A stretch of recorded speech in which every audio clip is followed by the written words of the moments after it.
Ẹ káàbọ̀ sí iléeṣẹ́ wa. Mo kí yín o níbikíbi tẹ́ bá ti láǹfààní àti máa gbọ́ mi pé ẹ káalẹ́, ẹ káàsán, etí tẹ́ fi ń gbọ́ wa kò ní di. Bákan náà, ojú tẹ́ fi ń rí wa náà kò ní fọ́. Àwa la ó máa wá o. Ẹ̀yin náà la ó máa bá, ikú kò ní wá gbéṣẹ́ o. Lọ́wọ́lọ́wọ́ báyìí, ó ti dógún o. Ó ti dógún. Wọ́n ti wá fi jẹ́ kó yé wa pé ilé ọlọ́tí ò ní tà mọ́ o. Wọ́n ní ẹnikẹ́ni tí ó bá ti mutí ẹlẹ̀ ló kò pa, wọ́n fọ̀ ọ̀kan lẹ̀ ló kò pa ni o. Wípé ẹnikẹ́ni tó bá ti mu ọtí kí wọ́n ṣe kíni, kí wọ́n sọ ló kò pa. Ara wo fi ṣàríà lọ náà rèé o. Ẹ wo ṣẹ́rí ṣàríà lọ lójú mi náà. Wọ́n ti jẹ́ kó yé wa o wípé ṣẹ́rí customary law tí gbogbo wa ń pariwo. Wọ́n ní òfin àwọn ará ìlú kan ni. Wọ́n lòfin àwọn ará ìlú kan ní ìyẹn tàwọn England wípé òun ni wọ́n papọ̀ tó wá ń pè ní customary law, wípé òfin yẹn là ń lò. Kódà àwọn jẹ́ kó yé wa pé àwọn mùsùlùmí gan wọ̀nyí pa wá. Wọ́n ní kìrìsìtẹ́nì o wípé àwọn ló ní customary law yẹn, pé òfin tó wà nínú Bible wípé ìdá méjì ẹ̀gbọ́n ò sí nínú customary. Gbogbo ẹ̀yin kìrìsìtẹ́nì ẹ jáde o. Ẹ jọ kó má jẹ́ pé bóyá a ka Bible dáadáa àbí a ka Quran dáadáa. Muftiu ti wo. Wàhálà ẹ̀rí payọ̀. Ẹ̀sìn tí ò ṣe ti lẹ́gbẹ̀rù báyìí. Ẹ ti wá pọ́pùlò sórí ẹ̀sìn Kristẹ̀. Ẹ jọ kó má bóyá ẹ̀yin Bible lọ́kọ́ sí tèmi ò kà. Bóyá ẹ̀yin Quran lọ́kọ́ sí tí mi ò kà. Ẹ jọ níbo ló ti wà nínú òfin àbí nínú Bible pé ẹni tó bá mu ọtí nípa ní kẹpa? Wisdom. Muftiu wo ní pa wá? Níbo ló ti wà nínú Bible pé ẹni tó bá ti ṣàgbèrè ẹ̀bẹ̀ orí ẹ̀ sọnù ni? Náà Muftiu tí wọ́n ti jẹ́ kó wá pé nǹkan tó wà nínú òfin Bíbélì nìyẹn o, pé ẹni tó bá ti mutí báyìí ẹ pa. Ẹni tó bá dẹ̀ ṣe ìṣìnà tó ṣàgbèrè ẹlẹ̀ ló kò pa. Ọwọ́ nínú customary law tí gbogbo wa ń ṣe nílẹ̀ Nàìjíríà yìí, wọ́n ní kò sírù nǹkan bẹ́ẹ̀ ní inú òfin customary law láti fi jẹ́ kó yé yí pé òfin àwọn England là ń tẹ̀lé. Ṣẹ́rí tí wọ́n bá ti fọ́ ojú ẹ̀yin wèrè mùsùlùmí yìí kọ̀ọ̀kan, ara yóò ní balẹ̀ o. Tí wọ́n bá ti lẹ̀yìn lóko pa lórí stage, ara yóò ní balẹ̀. Ẹjọ́ tá mẹ́gùn ìwà náà Muftiu wo. Ṣé o ta mọ́ bọ́ọ̀sì ni? Tá mẹ́gùn wá. Torí tí kì bá ṣe bẹ́ẹ̀ ni, ìwọ tún fẹ́ bá wọn tú Bible ju bó ṣe kọ́ lọ ni. Wọ́n ti jẹ́ kó yé wa pé ṣẹ́rí òfin common law tẹ́ gbogbo wa lò nílẹ̀ Nàìjíríà yìí, wọ́n ní òfin ará England ni o. Ipò wo lè gbé wá sí Nàìjíríà? Ìbéèrè tèmi ni pé ṣàríà law yẹ òfin Nàìjíríà pàlàpàlà. Tí òfin kìrìsìtẹ́nì bá jẹ́ òfin England àbí? Ṣé ṣàríà law yẹ òfin Nàìjíríà ni? Torí ṣẹ́rí ìdí tá fi gbọ́dọ̀ gba Yorùbá nation wa. Àwọn èpò kan wà ní àlìkámọ̀ tó jẹ́ kò nídìí kan yọwọ́ kọ́ dáná sun wọ́n ni. Bẹ́ẹ̀ ni, torí ara wọn leléyìí, ara wọn òun ni ewìrì Muftiu tó ń sọ̀rọ̀. Torí tí ò bá ṣe bẹ́ẹ̀ ni, ibo ló ti kọ́ sí nínú Bible pé ní bá mutí ẹ pa ni? Lórí pé ẹ fẹ́ gbé ṣàríà law wá sí Nàìjíríà. Nàìjíríà sì la àwọn ọmọ Yorùbá dẹ̀ yarí pé àfẹ́. Is it a by force?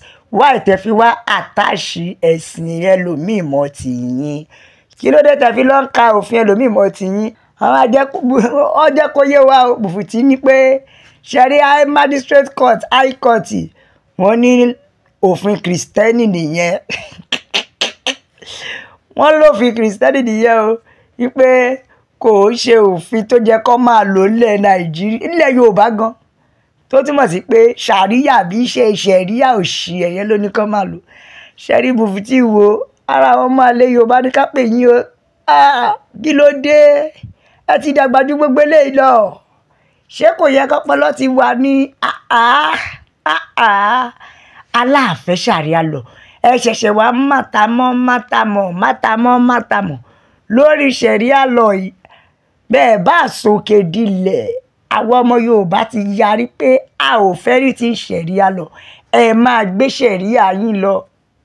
ẹ mọ́ gbéṣẹ̀rí yín lọ sọ́dọ̀ yẹ oríṣẹ̀rí àwa ò fẹ́ a ò fẹ́ kódà ó ti mufti wo ti jẹ́ kó yé wa wípé ṣẹ́rí customary law tó máa ń gbé sáwọn àárín àwọn ọjà káàkiri yẹn ó ní tàwọn oníṣẹ̀ṣe nìyẹn ó ní àwọn oníṣẹ̀ṣe ló ní ìyẹn wípé èyí tó gbé sáàrin ọjà yẹn bí ó wá rí òfin ti fòfin lẹ̀ pé kó ní kí ẹ̀yà kọ́ kọ́ọ̀tì tiẹ̀ o kìrìsìtẹ́nì ló ní high court àti magistrate court àti supreme court àwọn oníṣẹ̀ṣe ló ní customary court so fún díẹ̀ yìí àwọn fẹ́ wá gbéṣẹ́ rí àwa àdè láǹfẹ́ àbí ṣẹ̀ṣẹ̀ wà bẹ́ẹ̀ ẹ̀ bá àsòkè dilẹ̀ a ò fẹ́ ẹ wo Yorùbá nation la fẹ́ òmìnira ilẹ̀ Yorùbá òun ló jẹ wá lógún ẹ̀yẹ káka àtẹ̀jíṣẹ́ àwọn èèyàn jẹ́gbọ́n táwọn èèyàn sọ ọkàn ló ní ẹ tètè pe arákùnrin yìí níbi tó ti ń gbọ́ nítorí kọ́tọ̀kọ̀tàn ló dẹ́kù tó ń sọ Yorùbá nation la fẹ́ o òmìnira ilẹ̀ Yorùbá òun ló jẹ wá lógún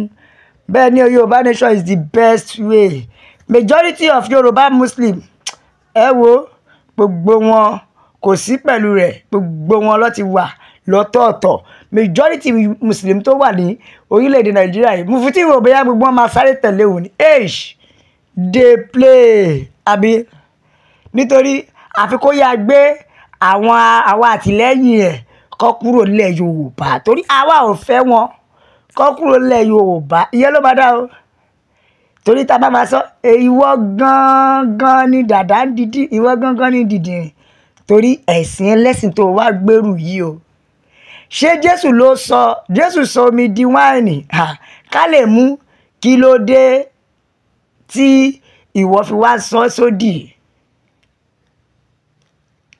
àbí ìgbà tí Jésù sọ omi tó sọ di wáìnì ṣebí kọ́ lè mú ni ṣé ó ní kọ́ dànù ni kí ló dé tí ò ṣe sọ ọtí kó sọ domi àbí ó ní ká máa mú ni o bet ẹ máa gbọ́ ó ní mutí ó ní ṣùgbọ́n má ṣe mutí àmupara ẹ bá tún kàbì kan báìbù tún ní ẹ máa mutí fún ìlera ara yín ó tán ìṣọ́kì ó tún kọ́ sí báìbù ibo ẹ wo ṣe Mufti wo ọ̀rọ̀ tiẹ̀ ṣé òfin ṣẹ̀rí ẹ̀ wá lòfin kò sí nínú òfin rárá arákùnrin ọmọ tó sọ ìbínú Ọlọ́run àfàìmọ̀ kó má ṣẹlẹ̀ o sí ìdílé ẹ̀ pẹ̀lú kọ́tọ̀kọ́tọ̀ tó tún tù yìí ẹ wọ ẹ̀yà mẹ́rin bàbá mi Yorùbá nation la fẹ́ òmìnira ilẹ̀ Yorùbá òun ló jẹ wá lógún o bẹ́ẹ̀ ni ẹ bá wa gbé wọ gbòòrò ayé o ẹ jẹ́ kó yàwó èèyàn pé àwa ò fẹ́ ṣàríyá lọ lábẹ́ bó ti wù kó rí òfin wa tẹ́ wa lọ́rùn a ò fẹ́ òfin jẹ lápá fọ́ lórí ìlú pa